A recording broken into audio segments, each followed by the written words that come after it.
ವೀಕ್ಷಕರೇ ನಮಸ್ಕಾರ. ನೀವು ನೋಡ್ತಾ ಇದ್ದೀರಾ ಅಶ್ವಮೇಧ. ನಾನು ಅಶ್ವದವಿತ್. ನೀವೆಲ್ಲರೂ ಕೂಡ ಕಾಯ್ತಾ ಇರೋದು ನನಗೆ ಗೊತ್ತು, ಭಾನುವಾರದವರೆಗೆ ಒಟ್ಟು ಡೆವಿಲ್ ಎಷ್ಟು ಕಲೆಕ್ಷನ್ ಮಾಡಿದೆ ಅಂತ. ಸೊ ನಿಮಗೆ ನಾನು ಮೊದಲನೇ ದಿನದ ಕಲೆಕ್ಷನ್ ಬಗ್ಗೆ ಹೇಳಿದ್ದೆ.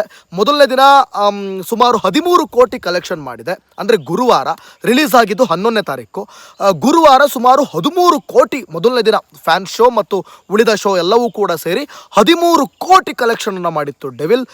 ಅಂದರೆ ಒಂದು ರೀತಿಯಲ್ಲಿ ಎಲ್ಲರಿಗೂ ಅಚ್ಚರಿ ಮೂಡಿಸ್ಬಿಟ್ಟಿತ್ತು.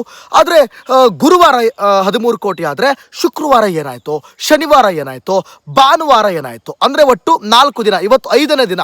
ಸೊ ಒಟ್ಟಲ್ಲಿ 4 ದಿನಗಳಲ್ಲಿ ಭಾನುವಾರದವರೆಗಿನ ಕಂಪ್ಲೀಟ್ ಎಷ್ಟು ಕೋಟಿ ಅರ್ನಿಂಗ್ ಮಾಡಿದೆ ಈ ಡೆವಿಲ್ ಅಥವಾ ಕಲೆಕ್ಷನ್ ಮಾಡಿದೆ ಅನ್ನೋದನ್ನು ನಾನು ನಿಮಗೆ ಸವಿವರವಾಗಿ ಹೇಳ್ತಾ ಹೋಗ್ತೀನಿ.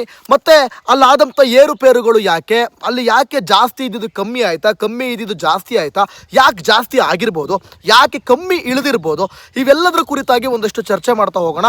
ಇನ್ನೂ ಕೂಡ ಯಾರು ಸಬ್ಸ್ಕ್ರೈಬ್ ಮಾಡ್ಕೊಂಡಿಲ್ಲ ಅಂತಂದರೆ ಈ ಕೂಡಲೇ ಸಬ್ಸ್ಕ್ರೈಬ್ ಮಾಡ್ಕೊಳ್ಳಿ. ನಿಮಗೊಂದು ಸರ್ಪ್ರೈಸ್ ಕಾದಿದೆ, ಆ ಸರ್ಪ್ರೈಸನ್ನು ಹೇಳ್ತೀನಿ.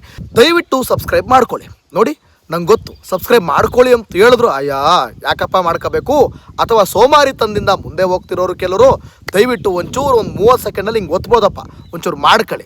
ಇರಲಿ, ನಮ್ಮನ್ನು ಒಂಚೂರು ನೀವು ಸಬ್ಸ್ಕ್ರೈಬ್ ಮಾಡಿದಷ್ಟು ನಮಗೂ ಇನ್ನೂ ಒಂದಷ್ಟು ಬೇರೆ ಬೇರೆ ವಿಚಾರಗಳನ್ನು ಮಾತಾಡೋದಕ್ಕೆ, ಬೇರೆ ಟಾಪಿಕ್ಗಳನ್ನು ನಿಮಗೆ ಮುಟ್ಸೋದಕ್ಕೆ ನಮಗೆ ಅನುಕೂಲಕರ ಆಗ್ತದೆ. ಸರಿನಾ? ಓಕೆ, ನೇರವಾಗಿ ಈಗ ವಿಷಯಕ್ಕೆ ಬರೋಣ. ಡೆವಿಲ್ ಸಿನಿಮಾ ಈಗಾಗಲೇ ಗೊತ್ತಿದೆ ನಿಮಗೆ. ಒಂದು ಸ್ವಲ್ಪ ಮಿಕ್ಸ್ಡ್ ರೆಸ್ಪಾನ್ಸ್ ಬರ್ತಾ ಇದೆ. ನಾನು ಇದ್ದಂಗೆ ಹೇಳ್ಬಿಡ್ತೀನಿ, ಮಿಕ್ಸ್ಡ್ ರೆಸ್ಪಾನ್ಸ್ ಬರ್ತಾ ಇದೆ. ಅದರಲ್ಲಿ ಎಷ್ಟೋ ಒಳ್ಳೆ ಎಲಿಮೆಂಟ್ಸ್ಗಳಿವೆ, ಹಾಗೆ ಬೇಡವಾದ ಎಲಿಮೆಂಟ್ಸ್ಗಳು ಕೂಡ ತುರ್ಕಿರೋದು ಗೊತ್ತಾಗ್ತಾ ಇದೆ. ಅಥವಾ ಹಿಂಗೆ ತಗೊಂಡು ಹೋಗ್ಬೋದಿತ್ತು, ಇವ್ರು ಎತ್ಕೊಂಡಿರೋ ಕಾನ್ಸೆಪ್ಟ್ ಚೆನ್ನಾಗಿದೆ, ಹಿಂಗೆ ತಗೊಂಡು ಹೋಗ್ಬೋದಿತ್ತು ಅನ್ನೋದಕ್ಕೆ ನಾನು ಹೆಂಗೆ ತಗೊಂಡು ಹೋಗ್ಬೋದಿತ್ತು ಅಂತ ಒಂದು ರಿವ್ಯೂ ವಿಡಿಯೋದಲ್ಲಿ ನಾನು ಆಲ್ರೆಡಿ ಹೇಳಿದ್ದೀನಿ. ಅದಲ್ಲದೆ ಅದನ್ನು ಹೊರತುಪಡಿಸಿ ಎಲ್ಲಿ ಜನ ಯಾಕೆ ನೆಗೆಟಿವ್ ಮಾತಾಡ್ತಾ ಇದ್ದಾರೆ, ಬೇಕಂತಲೇ ನೆಗೆಟಿವ್ ಮಾತಾಡ್ತಿದ್ದಾರೆ, ದರ್ಶನ್ ಅವ್ರನ್ನ ಟಾರ್ಗೆಟ್ ಮಾಡ್ಕೊಂಡು ನೆಗೆಟಿವ್ ಮಾಡ್ತಿದ್ದಾರಾ, ಅಥವಾ ಸಿನಿಮಾ ನಿಜವಾಗ್ಲೂ ಚೆನ್ನಾಗಿದೆಯಾ, ಅಥವಾ ಚೆನ್ನಾಗಿದ್ರೂ ಕೂಡ ಚೆನ್ನಾಗಿಲ್ಲ ಅಂತ ಇದು ಮಾಡ್ತಾ ಇದ್ದಾರಾ, ಅಥವಾ ಚೆನ್ನಾಗಿಲ್ವಾ, ಆ್ಯಕ್ಚುಲಿ ಹೆಂಗಿರಬೇಕಿತ್ತು ಏನು, ಇದನ್ನು ಸಂಪೂರ್ಣವಾಗಿ ಒಂದು ಅನಾಲಿಸಿಸ್ ವಿಡಿಯೋನ ನಾನು ಸಪ್ರೇಟಾಗಿ ಮಾಡ್ತೀನಿ. ಸೊ ಹಾಗಾಗಿ ಆ ಒಂದು ಕಾರಣಕ್ಕೂ ಕೂಡ ನೀವು ಅದು ಸತ್ಯ ಆಗಿರುತ್ತೆ, ಕಟು ಸತ್ಯವೇ ಆಗಿರುತ್ತೆ, ಅಲ್ಲಿ ಇದ್ದಂಗೆ ಇರುತ್ತೆ. ಆ ಸತ್ಯ ನಿಮಗೆ ಬೇಕು ಅಂದರೆ ಇನ್ನೂ ಸಬ್ಸ್ಕ್ರೈಬ್ ಮಾಡಿಲ್ಲ ಅಂತಂದರೆ ಈ ಕೂಡ ಆ ಸತ್ಯಕ್ಕಾಗಾದರೂ ಅಟ್ಲೀಸ್ಟ್ ಒಂದು ಸಬ್ಸ್ಕ್ರೈಬ್ ಮಾಡ್ಕೊಳ್ಳಿ. ಬನ್ನಿ ಈಗ ವಿಚಾರಕ್ಕೆ ಬರೋಣ. ಡೆವಿಲ್ ಕಲೆಕ್ಷನ್ ಮೇಲೆ ಎಲ್ಲರ ಕಣ್ಣು ಬಿದ್ದಿದೆ. ಅರೆ ಓಕೆ, ಫ್ಯಾನ್ ಶೋ ಏನೋ, ಫ್ಯಾನ್ಸ್ಗಳು ಬಂದು ನೋಡ್ತಾರೆ, ಫ್ಯಾನ್ಸ್ಗಳ ಸಪೋರ್ಟ್ ದೊಡ್ಡ ಮಟ್ಟದಲ್ಲಿ ಇರುತ್ತೆ, ಫ್ಯಾನ್ಸ್ ಸಿನಿಮಾ ಹೆಂಗೆ ಇದ್ರು ನೋಡ್ತಾರೆ. ಹಾಗಾಗಿ ಮೊದಲನೇ ದಿನ 13 ಕೋಟಿವರೆಗೂ ಕಲೆಕ್ಷನ್ ಆಗಿದೆ. ಆಮೇಲೆ ಏನಾಯಿತು ಅಂತ ಕೆಲವರಿಗೆ ಗೊತ್ತಿಲ್ಲ, ಯಾಕಂದರೆ ಯಾರೂ ಕೂಡ ಅಫಿಷಿಯಲ್ ಆಗಿ ಬಿಡ್ತಾ ಇಲ್ಲ. ಆದರೆ ನಾನು ಒಂದಷ್ಟು ಕಲೆಕ್ಷನನ್ನು ಬೆನ್ನತ್ತಿ ಹೋದಾಗ ಅದರ ಮೂಲಕ್ಕೆ ಬುಡಕ್ಕೆ ಕೈ ಹಾಕ್ತೀವಿ ನಾವು. ಅಂದರೆ ಅದೇ 10 ವರ್ಷದಲ್ಲಿ ನಾವು ಎಕ್ಸ್ಪೀರಿಯೆನ್ಸ್ ತೊಗೊಂಡಿರೋದಲ್ವ.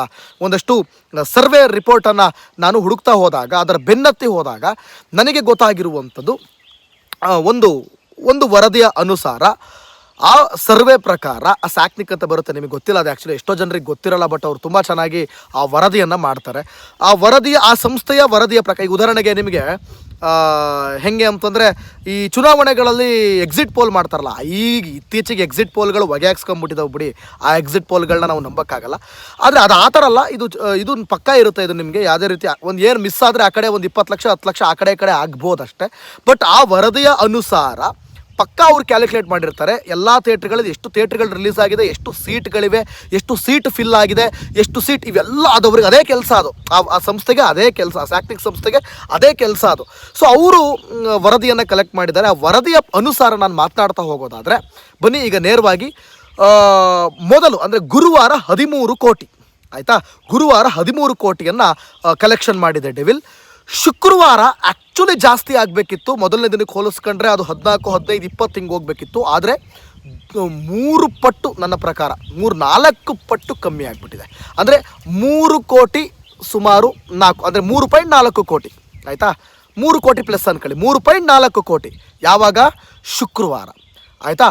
ಆಯ್ತಪ್ಪ, ಶುಕ್ರವಾರ ವೀಕ್ ಡೇಸು, ಶನಿವಾರ ಒಂದು ಸ್ವಲ್ಪ ಜಾಸ್ತಿ ಆಗುತ್ತೆ ಅಂತ ಎಕ್ಸ್ಪೆಕ್ಟೇಷನ್ ಇತ್ತು. 3 ಕೋಟಿ ಏನದು ಸಾಮಾನ್ಯವಾದ ವಿಚಾರ ಅಲ್ಲ, ಯಾಕಂದರೆ ಬರೀ ಕನ್ನಡ ಸಿನಿಮಾ ಅದು, ಅದೇನು ಪ್ಯಾನ್ ಇಂಡಿಯಾ ಸಿನಿಮಾ ಅಲ್ಲ. ಬಟ್ ಮೊದಲನೇ ದಿನ 13 ಕೋಟಿಗೆ ಹೋಲಿಸ್ಕೊಂಡ್ರೆ ನಾನು ಹೇಳ್ತಾ ಇರೋದು, ಕಂಪೇರ್ ಮಾಡಿದ್ರೆ. ಇಲ್ಲ ನಾವು ಕಂಪೇರ್ ಮಾಡೋದ, ನಾವು ಕನ್ನಡ ಸಿನಿಮಾನ ಹಂಗೆ ಇದು ಮಾಡ್ಕೊಳಕ್ಕೆ ಹೋಗಲ್ಲ. ನಮಗೆ ಶುಕ್ರವಾರ ಅದು ಅಂತ ನೀವು ಹಂಗೆ, ನಾವು ಕನ್ನಡ ಒಂದೇ ಭಾಷೆ ಸಿನಿಮಾ, ಕನ್ನಡ ಮಾತ್ರ ಅಂತ ಥಿಂಕ್ ಮಾಡಿದಾಗ 3 ಕೋಟಿ ಒಂದು ಡೀಸೆಂಟ್ ಕಲೆಕ್ಷನ್ ಅಂತ ನಾನು ಹೇಳ್ತೀನಿ. ಆಮೇಲೆ ಶುಕ್ರವಾರ ಆಯಿತಾ. ಶನಿವಾರ ಬಂದುಬಿಟ್ಟು ಆ್ಯಕ್ಚುಲಿ ವೀಕೆಂಡು, ರಜೆಗಳಿರುತ್ತೆ, ಸ್ವಲ್ಪ ಜಾಸ್ತಿ ಆಗಬೇಕಿತ್ತು. ಆದರೆ 3.8 crores ಆಗಿದೆ. ಅಂದರೆ ಶುಕ್ರವಾರದಕ್ಕಿಂತ ಒಂದು 40 ಲಕ್ಷ ಜಾಸ್ತಿ ಆಗಿದೆ ಅಷ್ಟೇ. ಅಂದರೆ 3.4 ಇತ್ತು, 3.8 ಆಗಿದೆ. ಸೊ 3.8 ಕ್ರೋರ್ಸ್ ಆಗಿದೆ. ಶುಕ್ರವಾರ ಗೊತ್ತಾಯಿತು ನಿಮಗೆ 3.4, ಶನಿವಾರ 3.8. ಭಾನುವಾರ ಎಲ್ಲರ ಕಣ್ಣು ಎಲ್ಲರ ಚಿತ್ತ ಭಾನುವಾರದ ಮೇಲೆ ಬಿದ್ದಿತ್ತು. ಅರೆ ಭಾನುವಾರ ಏನಾದ್ರು ಒಂದು ಆಗುತ್ತೆ, ಒಂದು 10 ಕೋಟಿ ಪ್ಲಸ್ ಆಗ್ಬೋದು. ಲೆಕ್ಕಾಚಾರ ಮೊದಲನೇ ದಿನದಗಿಂತಲೇ ಜಾಸ್ತಿ ಆಗಬೇಕು ಭಾನುವಾರ, ಯಾಕಂದರೆ ಅವತ್ತು ರಜಾ ದಿನ, ಎಲ್ಲರೂ ಬರಬೇಕು, ಎಲ್ಲರೂ ನೋಡಬೇಕು ಅನ್ನೋದು. ಆದರೆ ಭಾನುವಾರ ಮಾಡಿದಂಥ ಸಂಪಾದನೆ 5 ಕೋಟಿ, 4ರಿಂದ 5 ನಿಯರ್ ಮಧ್ಯದಲ್ಲಿದೆ ಆಯಿತಾ. 5 ಕೋಟಿ ತೊಗೊಳ್ಳೋಣ ನಾವು. 5 ಕೋಟಿ ಇನ್ನೇನು ಆಗಿದೆ, 5 ಕೋಟಿ ಆಯಿತಾ. 5 ಕೋಟಿ ಸಂಪಾದನೆ ಮಾಡಿದೆ, ಅಂದರೆ ಕಲೆಕ್ಷನ್ ಮಾಡಿದೆ ಡೆವಿಲ್. ಇವೆಲ್ಲವನ್ನು ಕೂಡ ಲೆಕ್ಕ ಹಾಕಿ ನೋಡಿದಾಗ ನಾವು ಆ ಚಿಲ್ಲರೆ ಎಲ್ಲ ಬಿಡೋಣ. 5, 3, 3, 13 ಅಂದರೆ 24 ಕೋಟಿ ಆಗಿದೆ ಆಯಿತಾ. 24 ಕೋಟಿ, ಅದೊಂದು 13 ಪ್ಲಸ್ 3 16 ಪ್ಲಸ್ 3 19 ಪ್ಲಸ್ 13 ಪ್ಲಸ್ 5 24 ಕೋಟಿ ಆಯಿತಾ. 13 ಆಗಲೇ ಲೆಕ್ಕ ಹಾಕಿದ್ವಿ. 24 ಕೋಟಿ ಪ್ಲಸ್ ಆ ಚಿಲ್ಲರೆಗಳನ್ನ ಲೆಕ್ಕ ಹಾಕಿದಾಗ 1 ಕೋಟಿ, 25 ಕೋಟಿ ಆಯಿತಾ. ಭಾನುವಾರದವರೆಗಿನ ಒಟ್ಟು ಕಲೆಕ್ಷನ್ ಬಂದು 25 ಕೋಟಿ ಡೆವಿಲ್ ಸ್ಯಾಕ್ನಿಕ್ ವರದಿ ಪ್ರಕಾರ ಆಯಿತಾ. ಆ ವರದಿ ನೀವು ಹೆಂಗೆ ನಂಬ್ತೀರ ಬ್ರೋ? ಆ ವರದಿ ಸುಳ್ಳು ಹೇಳಿರ್ಬೋದಲ್ಲ. ಆ ವರದಿ ಯಾರ ಪರವೂ ಅಲ್ಲ, ಯಾರ ವಿರೋಧವೂ ಅಲ್ಲ. ಆ ವರದಿ ಎಲ್ಲ ಸಿನಿಮಾಗಳ ವರದಿಯನ್ನು ಕೊಡುತ್ತೆ. ಎಲ್ಲ ಸಿನಿಮಾಗಳು, ಬರೀ ದರ್ಶನ್ ಡೆವಿಲ್ ಸಿನಿಮಾ ಮಾತ್ರ ಅಂತಲ್ಲ, ಎಲ್ಲ ಸಿನಿಮಾಗಳ ವರದಿಯನ್ನು ಅದು ಇಲ್ಲಿವರೆಗೂ ನೀಡಿದೆ. ಅದರ ವರದಿಯ ಅನುಸಾರ ಎಲ್ಲವೂ ಕರೆಕ್ಟ್ ಆಗಿದೆ, ಎಲ್ಲವೂ ಪರ್ಫೆಕ್ಟ್ ಆಗಿದೆ. ಆ ಕಡೆ ಈ ಕಡೆ ಆಗಿರೋದು ಇಲ್ಲವೇ ಇಲ್ಲ. ಸೊ ಇದು ಡೆವಿಲ್ ಸಿನಿಮಾಗೆ ಸಂಬಂಧಪಟ್ಟಂಥ ಕಲೆಕ್ಷನ್ ವರದಿ. ಯಾಕೆ ಕಮ್ಮಿ ಆಗ್ತಾ ಇದೆ ಅಂದಾಗ ಒಂದಷ್ಟು ನೆಗೆಟಿವ್ ವೈಬ್ಸ್ಗಳು ಕೂಡ ಇಲ್ಲಿ ಸ್ವಲ್ಪ ಜನರಿಗೆ ಹೋಗಿ ರೀಚ್ ಆಗ್ತಾ ಇದೆ. ಚೆನ್ನಾಗಿಲ್ಲ. ಓಕೆ, ವರದಿ ಈಗ ಸಿನಿಮಾ ಅಂತಂದ ಮೇಲೆ ಅದರಲ್ಲಿ ಚೆನ್ನಾಗಿರೋದು ಇರುತ್ತೆ, ಚೆನ್ನಾಗಿಲ್ಲ ಅನ್ನೋದು. ಏನು ಎಲ್ಲ ಸಿನಿಮಾಗಳು ಇತ್ತೀಚೆಗೆ ಬರ್ತಾ ಇರೋ ಸಿನಿಮಾಗಳು ಎಲ್ಲ ಏನು ಭಾರೀ ಚೆನ್ನಾಗಿದ್ದಾವೆ ಅಣ್ಣ? ಇಲ್ಲ, ಎಲ್ಲ ಸಿನಿಮಾಗಳು ಅದೇ ಹಳೆ ಕಥೆಗಳೇ. ಆದರೆ ತೋರಿಸುವ ರೀತಿ ಇದೆಯಲ್ಲ, ಅದು ಬಹಳ ಇಂಪಾರ್ಟೆಂಟ್ ಆಗುತ್ತೆ.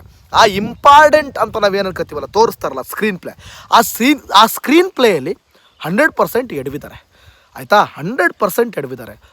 ಮಿಲನ ಪ್ರಕಾಶ್ ಅವರಿಗೆ ನಾನು ಹೇಳೋದು, ನೇರವಾಗಿ ಹೇಳೋದು ಒಂದೇ, ಸಿನಿಮಾ ಮಾಡುವ ಪ್ಯಾಷನ್ ಇದೆಯಾ, ಅಥವಾ ಸುಮ್ಮನೆ ಏನೋ ಸಿನಿಮಾ ಮಾಡಬೇಕು, ನಾನು ಸಿನಿಮಾ ಮಾಡ್ತೀನಿ, ನಾನೊಬ್ಬ ಡೈರೆಕ್ಟರು, ಯಾವುದೋ ಒಂದು ಕತೆ ತೊಗೊಬಂದು ದರ್ಶನ್ ಅಂತ ಹೀರೋಗಳಿಗೆ ಮಾಡ್ತೀನಿ ಅನ್ನೋ ಸುಮ್ಮನೆ ಕಾಟಾಚಾರದ ಮನಸ್ಥಿತಿನ ಅಂತ ನಾನು ಪ್ರಶ್ನೆ ಮಾಡಬೇಕೀಗ. ಬೇಡ, ಈ ಕಾಟಾಚಾರದ ಮನಸ್ಥಿತಿಯಲ್ಲಿ ನೀವು ಸಿನಿಮಾ ಮಾಡೋದೇ ಬೇಡ. ನೀವು ಕಾಟಾಚಾರದ ಮನಸ್ಥಿತಿಯಲ್ಲಿ ಸಿನಿಮಾ ಮಾಡಬೇಕು ಅಂದರೆ ನಿಮ್ಮ ಮಕ್ಕಳನ್ನು, ನಿಮ್ಮ ಯಾರೋ ದೊಡ್ಡಪ್ಪನ ಮಕ್ಕಳನ್ನು, ಚಿಕ್ಕಪ್ಪನ ಮಕ್ಕಳನ್ನು ಮಾಡ್ಕೊಂಡು ನೀವು ಏನಾದರೂ ಮಾಡ್ಕೊಳ್ಳಿ. ದೊಡ್ಡ ಸ್ಟಾರ್ಗಳಿಗೆ ದೊಡ್ಡ ಕಥೆಗಳನ್ನು ಕೊಡಿ.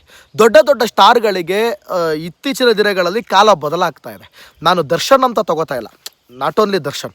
ನೀವು ಯಾವುದೇ ಒಂದು ಸ್ಟೋರಿಯನ್ನು ಹೆಣಿತೀರಿ ಅಂದರೆ ಸ್ಟಾರ್ಗಳಿಗೆ ಅದು ಹೆಂಗಿರಬೇಕು ಅಂತಂದರೆ ಅಟ್ಲೀಸ್ಟ್ ಮಿನಿಮಮ್ ಸಕ್ಕದಾಗಿತ್ತು ಅಂತ ಅನ್ನೋ ಥರ ಇರಬೇಕು. ಹಂಗನ್ ಮಾತ್ರ ಡೆವಿಲ್ ಏನು ಚೆನ್ನಾಗಿಲ್ಲ ಅಂತ ಹೇಳ್ತಿಲ್ಲ, ಅದ್ರಲ್ಲಿ ತುಂಬ ಒಳ್ಳೆ ಎಲಿಮೆಂಟ್ಸ್ಗಳಿವೆ. ಆದರೆ ತೊಗೊಂಡೋಗಿರೋ ರೀತಿ, ಟ್ವಿಸ್ಟ್ಗಳು ಬರುತ್ತೆ. ನಾನು ಎಕ್ಸಾಂಪಲ್ ಹೇಳ್ಬಿಡ್ತೀನಿ ನಿಮಗೆ, ಒಂದಷ್ಟು ಟ್ವಿಸ್ಟ್ಗಳು ಬರುತ್ತೆ. ಆ ಟ್ವಿಸ್ಟ್ಗಳು ಅಲ್ಲಲ್ಲೇ ರಿವೀಲ್ ಆಗಿಬಿಡುತ್ತೆ. ನಾನು ಇದಕ್ಕೊಂದು ಸಪ್ರೇಟ್ ವೀಡಿಯೋ ಮಾಡ್ತೀನಿ. ಆ್ಯಕ್ಚುಲಿ ಎಡವಟ್ಟಾಗಿದ್ದು ಎಲ್ಲಿ ಅಂತ ಒಂದಷ್ಟು ಪಾಸಿಟಿವ್ ಪಾಯಿಂಟ್ಸ್ ಬಗ್ಗೆ ಮಾತಾಡೋದಿದೆ, ಇಲ್ಲ ಅಂತಲ್ಲ. ಆದರೆ ಎಡವಟ್ಟಾಗಿದ್ದು ಎಲ್ಲಿ ಅನ್ನೋದು ನಾವು ಮಾತಾಡಲೇಬೇಕಾಗುತ್ತೆ. ಯಾಕಂತಂದರೆ ಈ ರೀತಿ ಮಾತಾಡಿ ಅದನ್ನು ಮುಟ್ಟಿಸ್ದಾಗಲೇ ಅಲ್ವಾ ಅಟ್ಲೀಸ್ಟು ಕೆಲವೊಂದು ನಮ್ಮಂಥವ್ರಿಗೆ ನೋಡಿ, ನಮಗೆ ಸಿನಿಮಾ ಮಾಡೋ ಕೆಪಾಸಿಟಿ, ನಮಗೆ ಟ್ಯಾಲೆಂಟ್ ಇದೆ, ನಾನು ಡೈರೆಕ್ಟರ್ ಆಗಬೇಕು ಅಂತ ಆಸೆ ಇದೆ. ಈಗ ಕೆಲವ್ರು ಯಾರೋ ಕೇಳಿದ್ರು ನನ್ನ, ನಿನ್ನ ದೊಡ್ಡ ಡೈರೆಕ್ಟರಾ, ಸಿನಿಮಾ ಮಾಡ್ತೀಯಾ, ನಿನ್ನ ಕೈಲಾಗುತ್ತಾ ಅಣ್ಣ? ಅಲ್ಲಿದ್ದವರಿಗೆ ಕಡಲೆ ಇದ್ದವ್ರಿಗೆ ಅಲ್ಲಿಲ್ಲ ಅಣ್ಣ. ನಮಗೆ ಸಿನಿಮಾನ ಹಿಂಗೆ ತಗೋಬೇಕು, ಹಿಂಗೆ ಬರಬೇಕು ಅನ್ನೋ ಒಂದು ಟ್ಯಾಲೆಂಟ್ ಇದೆ, ಅದು ನಮಗೆ ಮಾಡೋಕ್ಕಾಗಲ್ಲ. ಯಾಕಂದರೆ ನಮಗೆ ಪ್ರೊಡ್ಯೂಸರ್ಸ್ ಇಲ್ಲ, ನಮ್ಮ ಕತೆ ಕೇಳೋಕೆ ಯಾವನೂ ರೆಡಿ ಇಲ್ಲ ಅಲ್ವಾ. ಆದರೆ ನಾವು ವಿಮರ್ಶೆ ಮಾಡ್ತೀವಿ, ಅದು ವಿಮರ್ಶೆ ಮಾಡೋದಕ್ಕೇನು ಕಾಸು ಕೊಡಬೇಕು. ನಿಮ್ಮ ಸಿನಿಮಾನ ನಾವು ಕಾಸು ಕೊಟ್ಟು ನೋಡ್ತೀವಿ ಅಂದರೆ ನಾವು ವಿಮರ್ಶೆ ಮಾಡ್ತೀವಲ್ವಾ. ಸರಿ ತಪ್ಪುಗಳನ್ನು ಹೇಳೋದ್ರಿಂದನೇ ಅಲ್ವಾ, ನಾವು ಆಡಿಯನ್ಸ್ ಅಲ್ವಾ, ನಾವೇ ಅಲ್ವಾ ಹೇಳ್ಬೇಕಾಗಿರೋದು. ನಮಗೆ ಅಲ್ವಾ ಇರೋದು ರೈಟ್ಸು, ಚೆನ್ನಾಗಿದೆಯಾ ಚೆನ್ನಾಗಿಲ್ವಾ ಅಂತ ಹೇಳೋ ರೈಟ್ಸ್ ಇರೋದು ನಮಗೆ. ಯಾಕಂದರೆ ನೀವು ಸಿನಿಮಾ ಮಾಡ್ತಿರೋದೇ ನಮಗೋಸ್ಕರನೇ ಸಿನಿಮಾ ಮಾಡ್ತಿರೋದು. ನಾವು ಕಾಸು ಹಾಕೋದ್ರಿಂದಲೇ ನಿಮಗೆ ಕಲೆಕ್ಷನ್ ಅಷ್ಟು ಕೋಟಿ ಇಷ್ಟು ಕೋಟಿ ಕಲೆಕ್ಷನ್ ಎಣಿಸೋದಲ್ವೇ. ಸೊ ಹಾಗಾಗಿ ಈಗ ಉದಾಹರಣೆಗೆ ಪ್ರಶಾಂತ್ ನೀಲ್ ಅಂತ ತೊಗೊಂಡಾಗ ಯಶ್ಗೆ ಮಾಡಿದ್ಮೇಲೆ ವಾಪಸ್ ನಮ್ಮ ಕನ್ನಡದವರಿಗೆ ಮಾಡ್ಬೋದಿತ್ತಲ್ಲ, ಯಾಕೆ ಸೀದಾ ಹೋಗ್ಬಿಟ್ಟು NTR ಆಗಿ ಮಾಡಿದ್ರು? ನಾನು ಇದನ್ನು ಸಪ್ರೇಟಾಗಿ ಒಂದು ವೀಡಿಯೋ ಮಾಡ್ತೀನಿ. ಆ್ಯಕ್ಚುಲಿ ಇದ್ರ ಬಗ್ಗೆನೂ ನಾನು ಸಪ್ರೇಟಾಗಿ ವೀಡಿಯೋ ಮಾಡ್ತೀನಿ ಆಯಿತಾ. ಪ್ರಶಾಂತ್ ನೀಲ್ ಅವರು ಎಷ್ಟು ನಂತರ ದರ್ಶನ್ಗೆ ಯಾವುದೋ ಒಂದು ಒಳ್ಳೆ ಸಿನಿಮಾ ಮಾಡ್ಬೋದಿತ್ತು, ಒಳ್ಳೆ ಸ್ಟೋರಿ ಮಾಡ್ಬೋದಿತ್ತು. ಯಾಕೆ ಅವರು ಏಕಾಏಕಿ ತೆಲುಗುಗೆ ಹೋದರು? ಯಾಕಂದರೆ ಏನಿರ್ಬೋದು ಅದಕ್ಕೂ ಒಂದಷ್ಟು ಮ್ಯಾಟ್ರ್ಗಳಿವೆ. ಏನೇನಾಗುತ್ತೆ, ದರ್ಶನ್ ಅವರು ಡೈರೆಕ್ಟರ್ಗಳ ಜೊತೆ ಚೆನ್ನಾಗಿದ್ದಾರ, ಹೊಸೊಬ್ಬರಿಗೆ ಪ್ರಿಫರೆನ್ಸ್, ಹೊಸ ಡೈರೆಕ್ಟರ್ಗಳಿಗೆ ಪ್ರಿಫರೆನ್ಸ್ ಕೊಡಲ್ಲ, ಹೊಸ ಆ್ಯಕ್ಟರ್ಗಳಿಗೆ ಹೊಸೊಬ್ಬರಿಗೆ ಆ್ಯಕ್ಟರ್ಗಳಿಗೆ ಅವಕಾಶ ಕೊಡ್ತಾರೆ. ಆದರೆ ಹೊಸ ಡೈರೆಕ್ಟರ್ಗಳನ್ನು ಎಲ್ಲೋ ಸ್ವಲ್ಪ ನಂಬೋದಕ್ಕೆ ದರ್ಶನ್ ಅವರಿಗೆ ಕಷ್ಟ ಆಗ್ತಿದೆ ಅಂತ. ಹಳೆ ಡೈರೆಕ್ಟರ್ನ ನಂಬಿ ಏನು ಪ್ರಯೋಜನ ಆಯಿತು? ನನ್ನ ಪ್ರಕಾರ ದರ್ಶನ್ ಅವರಿಗೆ ಪರ್ಫೆಕ್ಟ್ ಡೈರೆಕ್ಟರ್ ಅಂದರೆ ಅದು ತರುಣ್ ಸುಧೀರ್ ಮಾತ್ರ. ದರ್ಶನ್ ಅವರ ನಾಡಿ ಮಿಡಿತವನ್ನು ಅರ್ಥ ಮಾಡ್ಕೊಂಡಿರೋದು ತರುಣ್ ಸುಧೀರ್. ಕಾಟೇರ ಬರಬೇಕಿತ್ತು ಈ ಟೈಮ್ಗೆ. ಡೆವಿಲ್ ಬದಲು ಕಾಟೇರ ಬಂದಿದ್ರೆ ಅದು ನೆಕ್ಸ್ಟ್ ಲೆವೆಲ್ ಇರ್ತಾಯಿತ್ತು. ನಿಜವಾಗ್ಲೂ ಇದು ಕಟು ಸತ್ಯ ಇದು, ಆಯಿತಾ? ಓಕೆ, ಇನ್ನು ತುಂಬ ಇದೆ, ಮಾತನಾಡ್ತಾ ಕೂತ್ಕೊಂಡ್ರೆ ಬೇಜಾನಿದೆ ಮಾತನಾಡೋದಕ್ಕೆ. ಅದನ್ನು ಬೇರೆ ಬೇರೆ ವಿಡಿಯೋದಲ್ಲಿ ನಾನು ಎಕ್ಸ್ಪ್ಲೇನ್ ಮಾಡ್ತಾ ಹೋಗ್ತೀನಿ. ಸೊ ಈಗಲೂ ಕೊನೆಯಲ್ಲೂ ಕೂಡ ಕೇಳ್ಕೊತಿದ್ದೀನಿ, ಇಲ್ಲಿ ತನಕ ವಿಡಿಯೋ ನೋಡಿರಲ್ವಾ, ಇನ್ನೂ ಸಬ್ಸ್ಕ್ರೈಬ್ ಮಾಡಿಲ್ವಾ? ಗೊತ್ತು ಮಾಡಿಲ್ಲ ಅಂತ ಮಾಡಿಬಿಡಿ. ಅದೇನು ಚೂರು ಹಿಂಗೆ ಒತ್ತಕ್ಕೇನೋ ಒತ್ತುಬಿಡಿ. Thank you.